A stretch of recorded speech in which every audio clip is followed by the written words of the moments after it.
Hi and welcome to another story, and today we have part 4 of Birthday Boy by David Baddiel, continuing from part 3, for he's a jolly... Oh, that sadly was the last really nice birthday they had for a while. After that things started to go a bit wrong. Turn the page to see just how wrong. Chapter 15, Too Much. You see, Sam had become very, very large, from too much special breakfast, and too much cake. His room had got too crowded because of too many presents. Spock had not seen daylight for some time because the knight's helmet and tunic had been lying on top of his cage since Vicky had gently removed them from Grandpa Sam. And Sam hadn't just changed physically, he'd changed as a person. He'd stopped writing thank you notes. To be fair, he had to write a lot of them. He'd stopped saying even thank you when he got presents. He'd started demanding bigger and bigger cakes and more exciting parties. Meanwhile, for the rest of the family, things had got considerably less lavish. Since halfway through the year, Charlie and Vicky and Ruby had been eating mainly baked beans on toast for almost every meal, and now further on in the year, they just never went out, except to take Sam, of course, to the cinema or the swimming pool or a climbing rock, or paintballing, or wherever on his birthdays. On Charlie and Vicky's own birthdays, they hadn't given each other any presents except cards, which they'd made themselves. And they never read anything anymore. They used to devour books and newspapers together, except, it seemed, credit bars and credit card bills. Then, on the 3rd of September, this happened. Chapter 16. You'll what? I've told you, said Sam, spitting out his donut. I don't want that anymore. Vicky looked on nervously. Whereas Sam had got fat, his mum had got thin, but not in any kind of healthy way. She looked like a rake. Sam was sitting up in bed. Charlie had made him a special tray, fitted to his bed frame, which made it easier for him to have breakfast in bed served to him every morning. Vicky had brought in the classic special breakfast, the doughnuts and the lemonade and the bacon, sausages, eggs and beans. I know you said that, darling, said Vicky, but I've run out of ideas. And these aren't even the nice doughnuts from the bakery. These are... Sam looked underneath the bun where a brand name was embossed in sugar. Supermarket doughnuts. I'm sorry, Sammy, but we can't afford the bakery doughnuts anymore. Anyway, Sam, said Charlie, taking the tray away, why don't you open your presents? Yawning and raising his eyes to the heavens, Sam said, why don't you open them? I can't be bothered. Charlie frowned and for a second seemed to have to control himself, but then he said, fine, yes, all right. He undid the ribbon and took off the wrapping from the first one, which was a chess set. Said Sam. Suppose I could learn. You said you wanted to. Did I? I can't remember. Next. OK, just give me a minute. Charlie handed him another present. It was a book, Caring for Guinea Pigs. Sam looked at it for a second, but then tossed it away, saying, yes, well, that's really a present for Spock, isn't it? And we already did his birthday a while back. Give it to Ruby. She basically looks after him now anyway. Only because you don't, said Ruby, coming into the room. No, said Sam, because guinea pigs are for babies, and you're a baby. Charlie looked even more like he was having to control himself now. He went very red, as if holding his breath. Sam didn't seem to notice, just looked up and held out his hands for his third present. Here it is, said Vicky quickly, interposing herself between Sam and his dad. Sam held his present in his hands, turning it over. What's this? Asked Sam. Binoculars, said Vicky. Sam paused, turning them again. Well, what's the point of that? I've got a telescope. Sam, said his dad, his voice brimming with anger, don't speak to your mum like that. Well, I have, and I don't even use that much now. You can't see anything through it anyway, just basically your own eyelashes. Sam, and I'm not really interested in sci-fi or space anymore. What? I'm not. I was for a bit, but that's a thing parents do, isn't it? They decide, oh yes, our son likes X. That's his thing, because he once said he did. So for every birthday and Christmas after that, they get him stuff to do with X, because that's easy. And with that, he tossed the binoculars away, just like he had the book about guinea pigs. But he tossed the binoculars away more forcefully than the book about guinea pigs, partly because they were so heavy. It took a little more force, and partly because he wanted to make a point, more than he did with the other toss. It was more of a throw, in fact, than a toss, and it was in the direction of the telescope, again to make his point. The binoculars twirled in a little arc across the room. It did seem for most of their journey in the air that no greater harm would come to them, or anything else, than falling to the floor unbroken. But strangely, in the last moment of the arc, the binoculars seemed to get a second wind. Maybe it was actually a second wind, as Sam's window was ever so slightly open, and they lifted higher than expected, before coming down fast on top of the telescope. These binoculars were really quite heavy, as we know. Binoculars generally are. Lift some, if you get the chance. A telescope, though, in some sense the big brother of binoculars, is lighter of frame and more delicately constructed, which became clear when Sam's smashed into many different pieces. "Oh no!" screamed Vicky, running over to the mess. "Samuel!" shouted Sam's dad, which was something he hardly ever called him, only when he was really, really cross. For a second, Sam looked genuinely sorry and genuinely scared. "I've just about had enough of this," continued Charlie. "If you don't stop behaving so badly, I'll—" But then Sam's face changed to something less scared, less sorry. "You'll—" "What?" he said. "I'll—" said Charlie. "What will you do?" "I'll—" Charlie looked at Vicky, who was trying uselessly to pick up the fragments of telescope and binoculars. Sam's dad knew, or had an inkling at least, what was coming, what had clearly occurred to Sam. He could always say, or, to put it another way, what he could now say always. "Yes," said Sam. "I'll make you very sorry," shouted Charlie despairingly. "But Dad," said Sam, smiling a little, "I'm afraid there's no other way to put this, evilly. It's my birthday." Chapter 17. Feeling a bit low. Sam spent most of the day locked in his room. His room hadn't had a lock before, but he'd asked for one on his birthday list a few days earlier, and his dad had fixed it up for him. "Is this a good idea?" asked Vicky while Charlie was screwing in the plates. "I have a bad feeling about it." "Who knows?" said Charlie, shrugging. "But to be honest, after his behaviour yesterday, I wouldn't mind not seeing him for a little while." It led to an odd day, as usual. Sam's parents brought him in his special breakfast with bakery-sourced donuts and presents, a Rubik's Cube, a laser keyring, a pair of gloves. They were trying to keep the presents small as there was no space left in Sam's room for anything big. Plus, it was a bit cheaper. But when they knocked on the door, there was no response, so they just left the presents outside on a tray. Sometime later, when they came back to check, the food and presents were gone, and the empty tray had been left outside the door. They had a party planned that day, a rock star party. All of Sam's friends from his old school turned up dressed as various musical superstars. Barry Bennett was Justin Bieber, Fred and Ellie Stone were Jedward, Malcolm Bailey was, for some reason, Benny out of ABBA, and Maurice Fawcett got it wrong and came as Simon Cowell, haircut, big trousers, everything. But Sam wouldn't come out of his room, so they all had to go away, which left Charlie and Vicky and Ruby sitting around in the living room afterwards, feeling a bit low and not really knowing what to say or do. "I miss the old Sam," said Ruby. "Actually," said Charlie, "so do I." And then the phone rang. Chapter 18. Sir Guinea Pig and the Green Knight.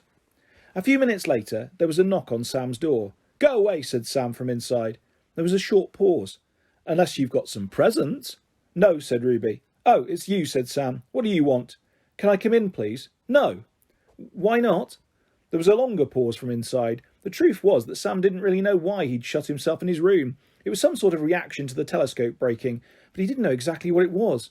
But before he could think of an answer to Ruby's question, he heard her say, "Aren't you lonely in there all by yourself?" "No," he said back with some emphasis. It's suddenly coming to him what to say. "I'm not, because I've got all my presents and toys to play with." He settled back smugly on his inflatable chair, a present from the 6th of October last year, put his feet up on a train set box, present from the 3rd of November, and drank some leftover lemonade from his cup with S on it, present from the 4th of May. That's told her, he thought. Then he had an idea. He'd got the voice changer from his Samulus 9 birthday, and used it to make his voice really deep and then roar through the door. That'll scare her off, he thought. Only he couldn't find the voice changer anywhere. He scrabbled around in his presents. I'm sure it was here somewhere, he thought. But no, nowhere to be seen.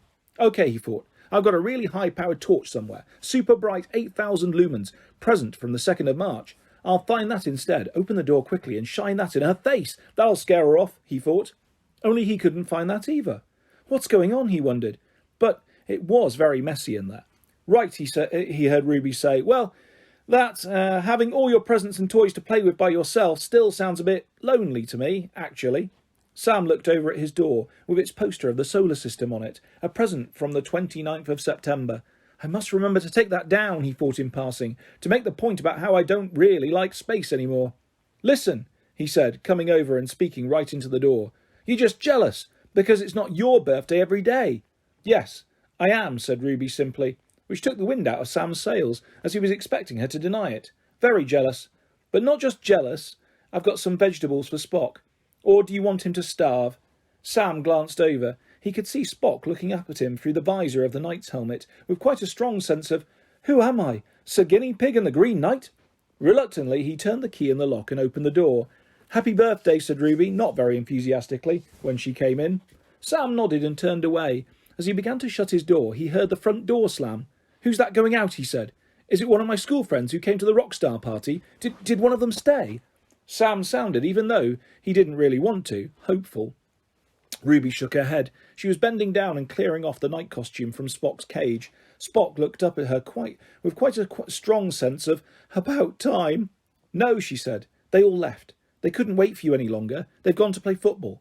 "Oh," said Sam. He went over to his window and looked out. He could see Charlie getting into the family car. Where's Dad going? Out to get me some more presents?" "No," said Ruby plainly. "He's going to look for Grandpa Sam." Sam looked around at her sharply. "What do you mean, look for Grandpa Sam? Going to Abbey Court?" "No," said Ruby. "You see, Grandpa Sam's not there." Chapter 19. Nobody Knows. Sam left the window and crouched down next to her by Spock's cage. Spock glanced at him, in between munches of lettuce, with quite a strong sense of, "Oh, hello, nice to see you again, I'm sure. For babies, am I?" Sam gave him a look back that said, "Sorry." Then he turned to Ruby. "Well, where is Grandpa then?" "Nobody knows." Sam frowned. "What do you mean, nobody knows?" "He's gone missing," said Ruby, shutting the little gate in the cage and standing up. "Like he did before, only this time he hasn't come back. Abbey Court just phoned to tell us." Sam stood up too. "Well, he will soon, won't he?" Ruby shrugged. She turned to go.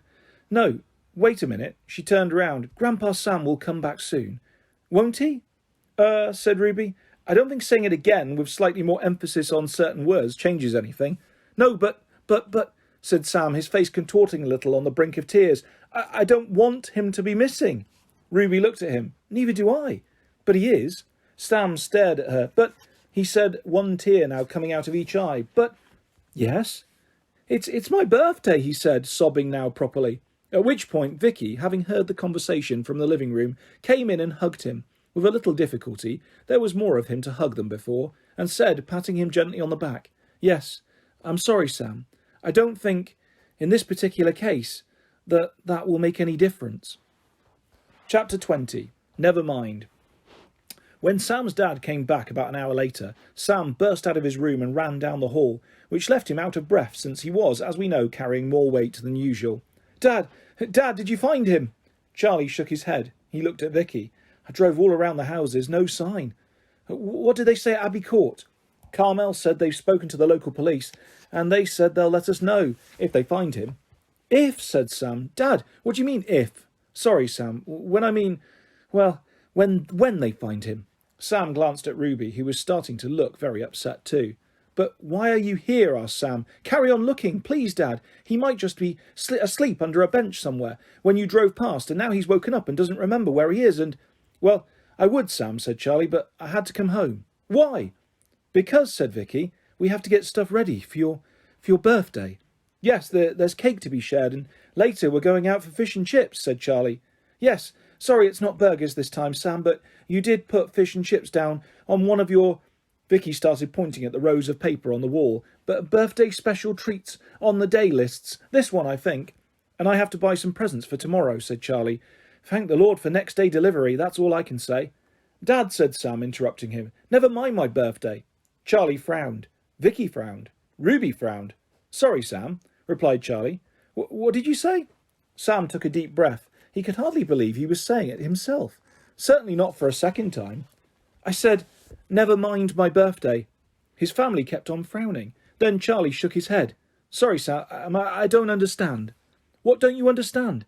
"I'm saying until we find Grandpa Sam, let's forget about my birthday. Don't worry about my birthday. We can do without my birthday." Charlie turned to Vicky.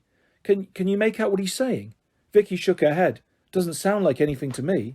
What about you, Ruby?" "All I could hear was the word birthday over and over again," said Ruby. "Oh, right, yes," said Charlie. "Don't worry. Whatever happens with Grandpa Sam, we will make sure we don't forget about your birthday. Or birthdays, rather. Yes, they'll keep going, of course." "But Mum, Dad, that's exactly what I wasn't saying," said Sam. "What was?" asked Vicky. "Yes, what was?" asked Charlie. "That I want my birthdays to carry on forever." Vicky and Charlie looked at each other. "Well, good. We'll make sure they do, said Charlie. Now, said Vicky, who's for cake? And with that she went off to the fridge. Sam watched, open-mouthed, and not because he wanted to make it easier for cake to go in there. Chapter 21. Especially on your birthday. Hello, a voice said. Goodness, I almost didn't recognise you. You have changed very much since I last saw you. Sam looked up from where he was sitting on a bench near the tower block. He blinked in the glow of the streetlight. He hadn't been outside for some time. After a moment he recognised Zada, holding her battered skateboard. Hey, hello, he said. Where have you been? Haven't seen you for ages. We had to leave here for a little while to go and stay somewhere else, because we thought we were going to be sent away, but now the government has let us come back. Oh, great. Have you been skating, said Sam. Yes, but mainly at night. And you? No, I've been a bit busy having birthdays. Sam paused and frowned. Wait, why mainly at night? I have to help my mum out during the day, said Zada. I've got 2 little brothers, so the only time I get to come here is when it gets dark. Which, indeed, it was really dark, because Sam had been out for some time on his own. He had gone out on his skateboard, but because he was considerably heavier than last time he'd used it, that he turned out to be difficult. He hadn't ridden it down the streets so much as wobbled it down them, so eventually he'd picked it up and just walked about in the local area. For a long time he'd walked all the way to his school, Brackett Wood, and back again, peering into the windows of houses, checking gardens, even looking into bins. And, of course, he'd walked all around the streets surrounding Abbey Court. This was probably useful in one way, as it may have led to him losing some weight. What are you doing out so late anyway? Asked Zada. Looking for my grandpa, said Sam, but I can't find him anywhere. Oh, does he live around here? No, well, not far, in a sort of home, but he's gone missing. Zada nodded, a little bit like she wasn't surprised. She looked up at the tower block. The lights in some of the flats were still on, but not in others. I haven't seen my grandparents for a long time also, said Zada. They wouldn't come with us when we left. They said they were too old. Oh, what about your dad? Zada didn't answer this. She just looked down and silently twirled the wheels of her skateboard. Sam didn't know what to say. Luckily, she spoke eventually. Especially on your birthday, said Zada. Sorry, said Sam. Your grandpa going missing. That must make it worse. Sam looked at her. Yeah, I suppose so. I dunno. Anyway, said Zada, pushing off on her board. Happy birthday for the rest of it, and for tomorrow. She skated off towards the bowl area, under Noam Chomsky House. Sam watched her go, noticing that the wheels on Zada's battered old homemade board seemed considerably looser on the trucks than last time. One of them really looked as if it was about to fall off. Zada, he called. Zada stopped and turned. Never mind about my birthday, said Sam. Forget about my birthday. Zada stared at him for a second. Whatever you wish, she said, and then she skated away. Sam blinked. Whatever you wish, he thought. And that is where we will leave part 4 of Birthday Boy by David Baddiel. I'll be back soon with the next part of this fantastic story, and lots more stories and videos coming your way very soon. If you'd like to subscribe or hit a like, that's always appreciated. Thanks for listening, guys. Take care. Bye-bye.